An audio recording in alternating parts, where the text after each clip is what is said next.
अहिल्यानगर शहर येथील तोफखाना police station येथे 204/2025 हा किडनॅपिंगचा गुन्हा दाखल होता। सदर गुन्ह्यामध्ये ज्यावेळेस आरोपी अटक करण्यात आले त्यात आरोपींनी पीडित जो मुलगा आहे त्याला किडनॅप केलं आणि त्याला घेऊन मारहाण केली आणि त्याची बॉडी जाळून टाकली।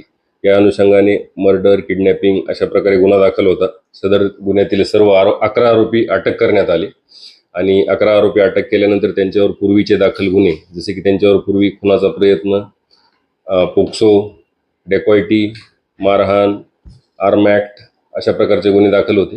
त्या अनुषंगाने माननीय पोलीस अधीक्षक सरांच्या मार्गदर्शनाखाली मोक्का कायद्याचा प्रस्ताव आम्ही माननीय विशेष पोलीस महानिरीक्षक नाशिक परिक्षेत्र सरांना पाठवला होता आणि सरांनी काल परवा दिवशी 19 तारखेला सदर गुन्ह्याला मंजुरी दिलेली आहे आणि दिनांक 20 मे रोजी सदर गुन्ह्याला मोक्का कलमवाढ करण्यात आलेली आहे। माननीय न्यायालयाला कळवण्यात आलेलं आहे आणि मोक्काच्या अनुषंगाने पुढील तपास यामध्ये केला जाणार आहे।